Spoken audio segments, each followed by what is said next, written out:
കോടതിക്ക് തെറ്റുപറ്റിയെന്നേ ഞാൻ പറയുള്ളൂ. This is an erroneous judgement. ഒരു കാരണവശാലും നിലനിൽപ്പില്ലാത്തൊരു ജഡ്ജ്മെന്റ് ആണ് ഈ എക്വിറ്റൽ ആസ്പെക്ട്. ഒരു മാസ്റ്റർ കോൺസ്പിറേറ്ററെ വെറുതെ വിട്ടിട്ടുള്ള ജഡ്ജ്മെന്റ് ഒരു കാരണവശാലും നിലനിൽക്കില്ല എന്ന് വിശ്വസിക്കുന്ന ആളാണ് ഞാൻ. ഒരു ക്രിമിനൽ ഗൂഢാലോചനയിൽ രേഖാപരമായ തെളിവുണ്ടായിട്ട് നമ്മുടെ സെഷൻസ് കോടതിക്ക് അത് കണ്ടില്ല എന്ന് പറഞ്ഞാൽ ഞാൻ 100% പറയുന്നു, ഈ കേസ് ഹൈക്കോടതിയിൽ എത്തിക്കഴിഞ്ഞാൽ ഒരു കാരണവശാലും ഈ വിധി നിലനിൽക്കുന്നതല്ല, കുറ്റമുക്തമാക്കിക്കൊണ്ടുള്ള വിധി നിലനിൽക്കുന്നതല്ല. എന്തിനാണ് ഈ അതിജീവിതയോട് ഒരു വിരോധം വരാൻ കാരണം?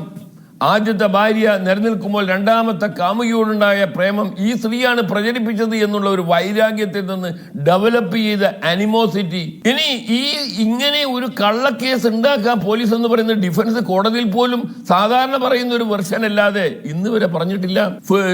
രണ്ടാമത്തെ കത്ത് 457 എന്ന് പറഞ്ഞൊരു രണ്ടാമത്തെ കത്തുണ്ട്.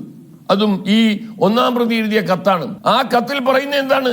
അന്ന് എറണാകുളത്ത് അബാദ് പ്ലാസയിൽ പ്ലാൻ ചെയ്യുമ്പോൾ ഇന്നീ നാളും ഉണ്ടായിരുന്നു എന്നെല്ലാം ഞാൻ ആരോടും പറഞ്ഞിട്ടില്ല. ഒന്നാം പ്രതി കത്തിൽ എഴുതിയിരിക്കുകയാണ്. ഒരു ക്രിമിനൽ ഗൂഢാലോചനയിൽ രേഖാപരമായ തെളിവുണ്ടായിട്ട് നമ്മുടെ സെഷൻസ് കോടതിക്ക് അത് കണ്ടില്ല എന്ന് പറഞ്ഞാൽ ഞാൻ 100% പറയുന്നു, ഈ കേസ് ഹൈക്കോടതിയിൽ എത്തിക്കഴിഞ്ഞാൽ ഒരു കാരണവശാലും ഈ വിധി നിലനിൽക്കുന്നതല്ല, കുറ്റമുക്തമാക്കിക്കൊണ്ടുള്ള വിധി നിലനിൽക്കുന്നതല്ല. കാരണം ഹൈക്കോടതി കുറ്റമുക്തമാക്കിയ കേസായിരുന്നു സൂര്യനെല്ലി കൂട്ടബലാത്സംഗ കേസ്. കീഴ്ക്കോടതി എല്ലാവരെയും ശിക്ഷിച്ചു, ഹൈക്കോടതി എല്ലാവരെയും വെറുതെ വിട്ടു. സുപ്രീം കോടതി തിരിച്ചു വന്ന് രണ്ടാമത് വാദം നടത്തിയപ്പോഴാണ് വെറുതെ വിട്ട 28 പ്രതികളെ കോടതി ശിക്ഷിച്ചത്.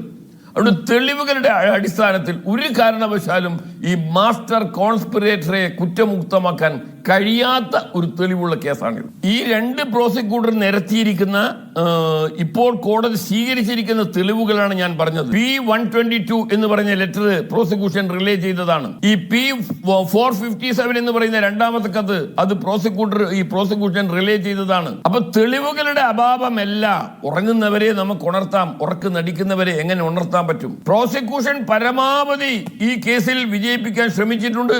പ്രോസിക്യൂഷന്റെ കേസ് ഇപ്പോഴും സ്ട്രോങ് ആണ് എന്ന് വിശ്വസിക്കുന്ന ഒരാളാണ് ഞാൻ. ആ കത്തിൽ കൂടിയാണ് പ്രതിഫലം ഈ കൊട്ടേഷൻ സംഖ്യ ആവശ്യപ്പെടുന്നത്, ബാക്കി സംഖ്യ ആവശ്യപ്പെടുന്നത്. എന്തിനാണ് കൊട്ടേഷൻ കൊടുത്തിട്ടില്ലെങ്കിൽ കൊട്ടേഷൻ സംഖ്യ ആവശ്യപ്പെടുന്നത്? പ്രോസിക്യൂഷൻ റിലേ ചെയ്ത ഒരു രേഖയാണ്, പരമപ്രധാനമായ രേഖയാണ് എക്സിബിറ്റ് 122 ആൻഡ് എക്സിബിറ്റ് P-457. കോടതിയുടെ ഫൈൻഡിങ്സ് ഒരു കാരണവശാലും നിലനിൽക്കില്ല എന്ന് വിശ്വസിക്കുന്ന ഒരാളാണ് ഞാൻ. ഈ വീഡിയോയിൽ പകർത്തിയ കാര്യം പറയുന്നു, കൊട്ടേഷൻ ചെയ്യാൻ വേണ്ടി വന്നതാണെന്ന് പ്രതികൾ ആ സ്ത്രീയോട് പറഞ്ഞ കാര്യം വിക്ടിമിന്റെ മൊഴിയാണ്, കോടതിയിലെ മൊഴിയാണ്. കേരളമല്ല, ഇന്ത്യ രാജ്യത്ത് തന്നെ നടന്ന അത്യപൂർവങ്ങളായ ഒരു ക്രിമിനൽ റേപ്പാണിത്. ഒരു കൊട്ടേഷൻ റേപ്പ്.